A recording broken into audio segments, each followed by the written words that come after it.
প্রিয় দর্শক, জীবনের সবচেয়ে বড় আঘাত কোনটি জানেন? শত্রুর আঘাত নয়, অপরিচিতের অবজ্ঞাও নয়। সবচেয়ে গভীর আঘাত আসে যাকে আমরা আপন ভেবে হৃদয়ে স্থান দিই তার কাছ থেকে। আজ আমি আপনাদের শোনাতে চলেছি এক হৃদয় বিদারক কাহিনী, একজন শিল্পীর কাহিনী, একজন শিষ্যের কাহিনী। বিশ্বাস, প্রলোভন, পতন এবং অসীম করুণার কাহিনী। এই কাহিনীর কেন্দ্রে আছেন পরম প্রেমময় শ্রী শ্রী ঠাকুর, আর আছেন এক চিত্রকর সত্যচরণ ঘোষ। সময়টা ১৯২৫ সাল। সৎসঙ্গের পবিত্র পরিবেশ, ভক্তদের আনাগোনা, ইষ্ট স্মরণে মুখর আশ্রম। আর সেই আশ্রমেই একদিন দীক্ষা গ্রহণ করলেন চিত্রশিল্পী সত্যচরণ ঘোষ। দীক্ষার পর তিনি শুধু ভক্তই রইলেন না, সৎসঙ্গের কর্মী শ্রেণীতে অন্তর্ভুক্ত হলেন, স্ত্রীসহ আশ্রমেই বাস করতে লাগলেন। শ্রী শ্রী ঠাকুর তাঁর শিল্পী সত্তাকে চিনলেন এবং তাকে সৎসঙ্গের কলাকেন্দ্রের কাজে নিযুক্ত করলেন। ভাবুন তো, একজন শিল্পী যার হাতে রং, রেখা আর অনুভূতি, আর সেই হাতকে আশ্রয় দিলেন স্বয়ং গুরু। ১৯২৭ সাল থেকে সত্যচরণ প্রায় একাই কলাকেন্দ্রের সম্পূর্ণ দায়িত্ব গ্রহণ করলেন। শ্রী শ্রী ঠাকুরের ভাব, ভঙ্গি, আধ্যাত্মিক আবেশ তার নির্দেশে, তার অর্থ সাহায্যে চিত্রে ফুটে উঠতে লাগল। সৎসঙ্গের বিভিন্ন ছবি ও ফটো তৈরি হয়ে ভারতের নানা প্রান্তে পৌঁছাতে লাগল। হাজার হাজার ভক্ত সেই ছবি সংগ্রহ করতেন, কারো ঘরে পূজার আসনে, কারো হৃদয়ের ভক্তিতে, কারো জীবনের প্রেরণায়। শ্রী শ্রী ঠাকুর কর্মীদের সন্তান সমস্নেহে প্রতিপালন করতেন। সত্যচরণের সংসারের ব্যয়ভারও তিনি বহন করতেন। তাকে আপনজনের মতোই ভালোবাসতেন। সকলের বিশ্বাস ছিল সত্যচরণ গুরুর কাজে নিবেদিত, সৎসঙ্গের জন্য আপ্রাণ পরিশ্রম করছেন। কিন্তু প্রিয় দর্শক, মানুষের অন্তরে কখন যে এক অদৃশ্য ছায়া জন্ম নেয় তা বাইরে থেকে বোঝা যায় না। যে হাত গুরুর ভাব আঁকছিল, সেই হাতের অন্তরে কি অন্য কোনো আকাঙ্ক্ষা জন্ম নিচ্ছিল? যে হৃদয়ে আশ্রমের স্নেহে লালিত হচ্ছিল, সেই হৃদয়ে কি প্রলোভনের বীজ অঙ্কুরিত হচ্ছিল? অর্থ, সম্মান, অধিকারবোধ আর লুকিয়ে থাকা স্বার্থ কখনো কখনো মানুষকে এমন পথে নিয়ে যায় যা সে নিজেও একদিন কল্পনা করেনি। আজকের এই পর্বে আমরা দেখলাম একজন শিল্পীর আশ্রমে আগমন, গুরুর স্নেহ, ভক্তির পরিবেশ এবং ধীরে ধীরে অদৃশ্যভাবে জমতে থাকা এক অনিশ্চিত ছায়া। কিন্তু সেই ছায়া কিভাবে রূপ নিল? কিভাবে শুরু হলো গোপন পরিবর্তন? কিভাবে বিশ্বাসের ভিত কাঁপতে শুরু করল? এই রহস্যময় মোড় নিয়ে শুনুন পর্ব ২। প্রিয় ভক্তবৃন্দ, গত পর্বে আমরা দেখেছিলাম সত্যচরণ ঘোষ কিভাবে শ্রী শ্রী ঠাকুরের আশ্রয়ে এসে সৎসঙ্গের কলাকেন্দ্রে প্রধান দায়িত্ব লাভ করেছিলেন। গুরুর স্নেহ, আশ্রমের বিশ্বাস, ভক্তদের শ্রদ্ধা সবকিছু যেন তার জীবনকে এক নতুন আলোয় ভরিয়ে দিয়েছিল। কিন্তু মানুষের অন্তরের যুদ্ধ সবসময় বাইরে দেখা যায় না। দিনের পর দিন, মাসের পর মাস, সৎসঙ্গের ছবি, ফটো ও শিল্পকর্ম ভারতের নানা প্রান্তে পৌঁছাতে লাগল। ভক্তরা ভক্তি ভরে সেই ছবি সংগ্রহ করতেন। এই বিভাগ থেকে উল্লেখযোগ্য অর্থও আসতে শুরু করল, আর সেই অর্থের হিসাব ও দায়িত্ব ছিল সত্যচরণের হাতেই।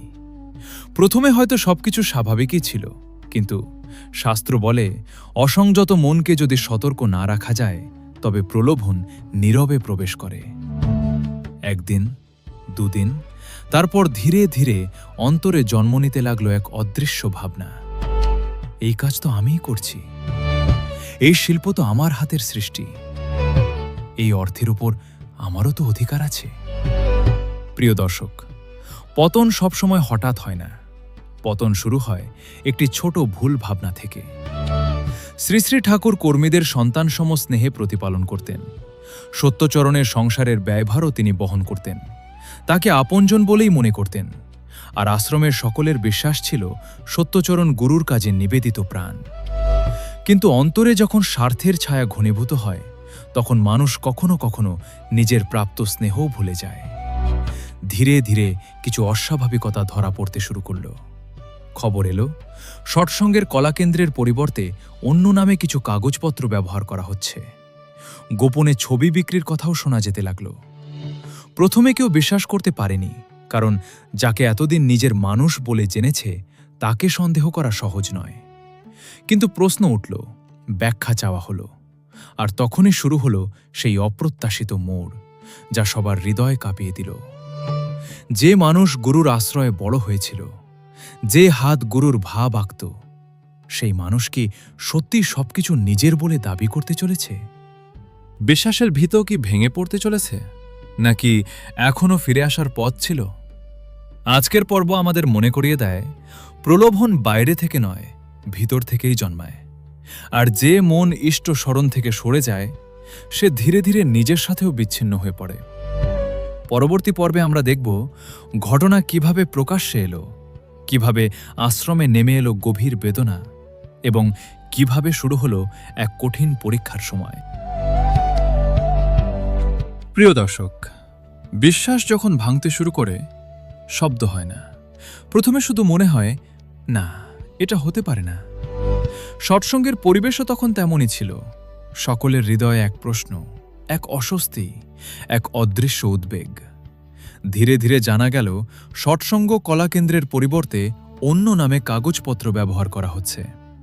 গোপনে কিছু ছবি বিক্রির অভিযোগ উঠল। আশ্রমের কর্মীরা বিস্মিত হয়ে গেলেন। যে মানুষকে এতদিন নিজের বলে জেনেছেন, যার হাতে দায়িত্ব তুলে দেওয়া হয়েছিল, তার বিরুদ্ধে এমন কথা। প্রথমে কেউ কঠোর হতে চাননি, কারণ ভালোবাসা সবসময় শেষ মুহূর্ত পর্যন্ত আশা ধরে রাখে। সত্যচরণকে জিজ্ঞাসা করা হলো, ব্যাখ্যা চাওয়া হলো, কিন্তু যে উত্তর এলো তা সবার হৃদয়কে কাঁপিয়ে দিল। তিনি নাকি সেই সমস্ত ছবি ও শিল্পকর্মকে নিজের সম্পত্তি বলে দাবি করলেন। যে কাজ গুরুর নির্দেশে, গুরুর অর্থ সাহায্যে সৎসঙ্গের জন্য করা হয়েছিল, তার উপর ব্যক্তিগত অধিকার প্রতিষ্ঠার চেষ্টা শুরু হলো। প্রিয় দর্শক, এখানে এই কাহিনীর গভীর শিক্ষা লুকিয়ে আছে। যখন আমি বড় হয়ে যাই, তখন আমরা ভেঙে পড়ে। পরিস্থিতি ক্রমশ জটিল হয়ে উঠল। আশ্রমের শান্ত পরিবেশে অশান্তির ছায়া নেমে এলো। বাইরের লোকজনের সঙ্গে মেলামেশা, বিভিন্ন আলোচনা, অভিযোগ, প্রতি আরোপ, সব মিলিয়ে এক বেদনাদায়ক পরিস্থিতির সৃষ্টি হল। যারা শ্রী শ্রী ঠাকুরের স্নেহ, করুণা ও নির্মলতাকে কাছ থেকে দেখেছিলেন, তাদের কাছে এই ঘটনা ছিল অবিশ্বাস্য। ভাবুন তো, একজন গুরু, যিনি কর্মীদের সন্তান সম স্নেহে লালন করেছেন, যিনি দায়িত্ব দিয়েছেন, বিশ্বাস দিয়েছেন, আশ্রয় দিয়েছেন, আর সেই বিশ্বাসের ভিত নড়ে উঠছে। এ শুধু প্রশাসনিক সমস্যা ছিল না, এ ছিল হৃদয়ের বেদনা। শ্রী শ্রী ঠাকুর তখনও ক্রোধে নয়, বিদ্বেষে নয়, বরং গভীর মনোবেদনায় পরিস্থিতিকে দেখছিলেন। কারণ প্রকৃত গুরু মানুষের ভুল দেখেন, কিন্তু মানুষের সম্ভাবনাকেও ভুলে যান না। তবু ঘটনাগুলো থামল না। অভিযোগ বাড়ল, বিরোধ তীব্র হল, এবং আশ্রমের উপর নেমে এলো এক কঠিন পরীক্ষার সময়। কিন্তু এই কাহিনীর সবচেয়ে হৃদয় বিদারক অধ্যায় এখনও বাকি। যখন বিদায়ের মুহূর্ত এলো, যখন গুরু তার প্রিয় শিষ্যকে হারানোর বেদনা অনুভব করলেন, তখন কি ঘটেছিল? কেন সেই দৃশ্য দেখলে মানুষের হৃদয় কেঁপে ওঠে? সেই অশ্রুসিক্ত অধ্যায় নিয়ে শুনুন পর্ব 4। প্রিয় ভক্তবৃন্দ, মানুষের ইতিহাসে অনেক বিরোধের কাহিনী আছে, অনেক বিচ্ছেদের গল্প আছে, কিন্তু সব বিচ্ছেদ একরকম নয়। কিছু বিচ্ছেদ হৃদয়কে ভেঙে দেয়। সৎসঙ্গের সেই দিনগুলোতে পরিস্থিতি ক্রমশ কঠিন হয়ে উঠছিল।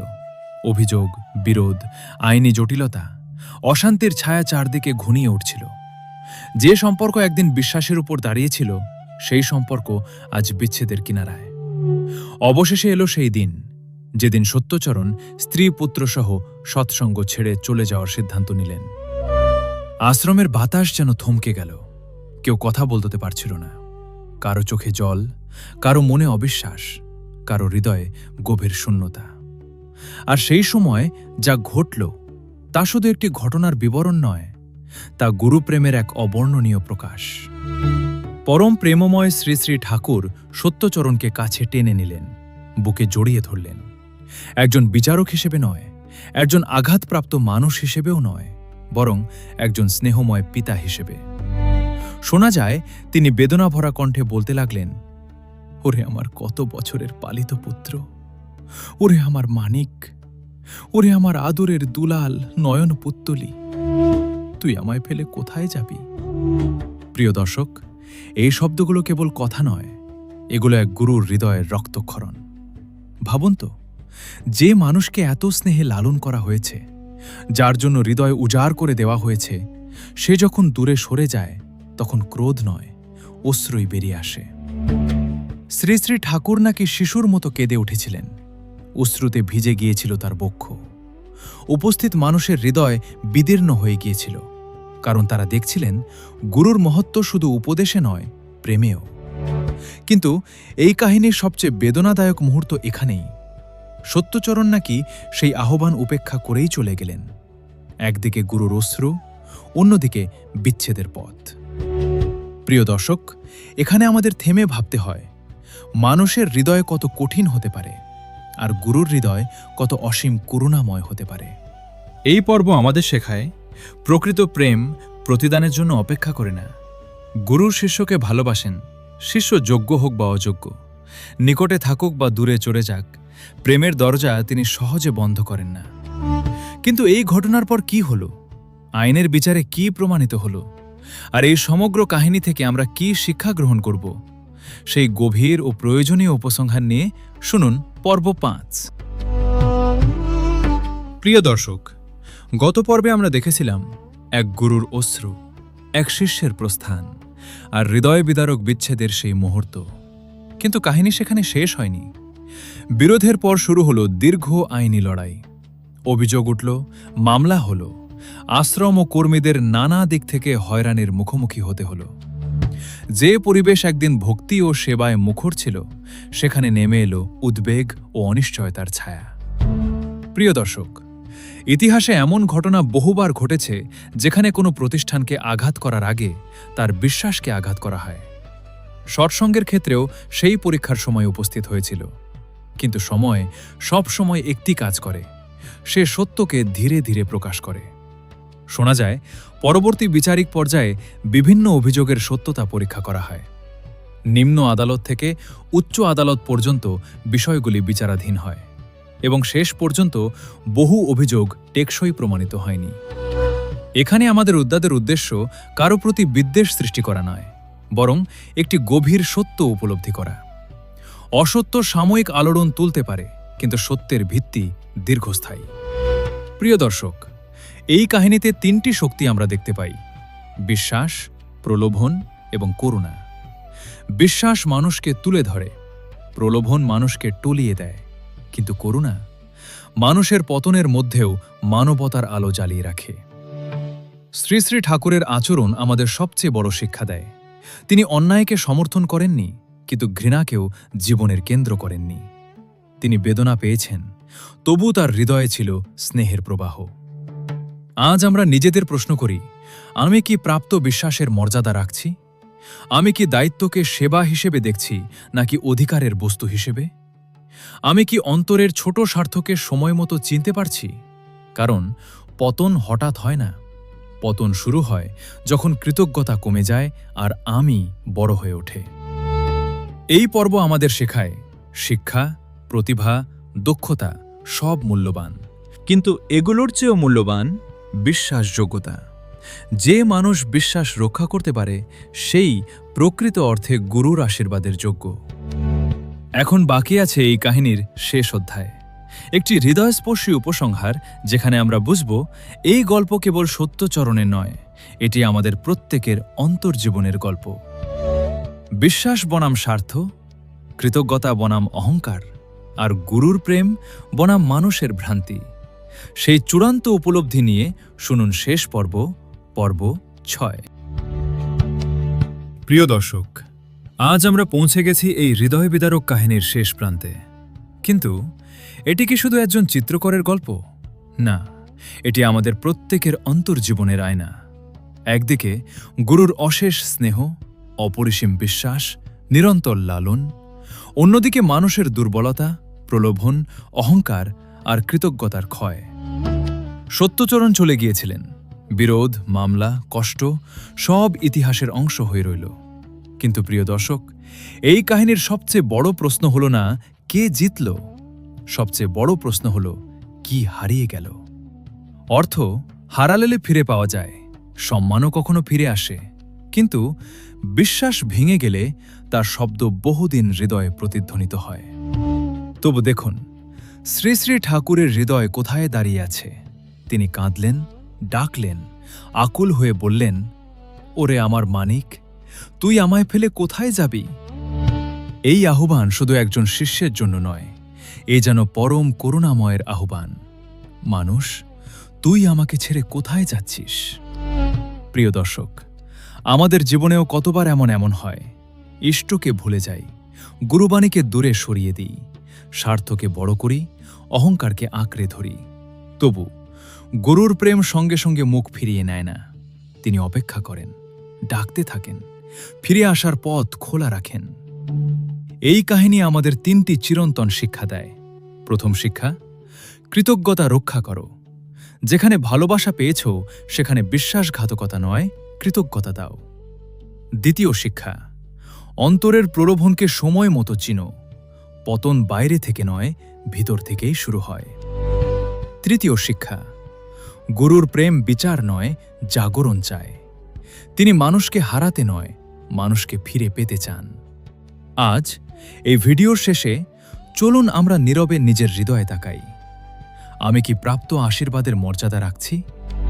আমি কি গুরুর বাণীকে জীবনে আনছি? আমি কি কৃতজ্ঞ? কি কৃতজ্ঞ? আমি কি সত্যের পথে আছি? কারণ শিষ্যত্ব শুধু দীক্ষায় নয়, বিশ্বাসে। ভক্তি শুধু অশ্রুতে নয়, আচরণে। আর গুরুর সান্নিধ্য শুধু নিকটে থাকায় নয়, তার আদর্শে বাজায়। চলুন পরম প্রেমময় শ্রী শ্রী ঠাকুরের চরণে প্রার্থনা করি। ঠাকুর, আমাদের অন্তরকে শুদ্ধ করো, স্বার্থের অন্ধকার থেকে রক্ষা করো, বিশ্বাস রক্ষা করার শক্তি দাও, কৃতজ্ঞ হৃদয় দাও, আর তোমার প্রেম থেকে কখনো দূরে যেতে দিও না। যে শিষ্য ভুল করে সে হারিয়ে যায় না, যদি সে ফিরে আসতে শেখে। আর যে গুরু সত্যিকারের গুরু, তিনি শেষ মুহূর্ত পর্যন্ত অপেক্ষা করতে জানেন। এই গল্পটি যদি আপনাদের ভালো লেগে থাকে, অতি অবশ্যই চ্যানেলটি সাবস্ক্রাইব করে পাশে থাকবেন। পরম প্রেমময় শ্রী শ্রী ঠাকুরের চরণে কোটি কোটি প্রণাম। জয় গুরু।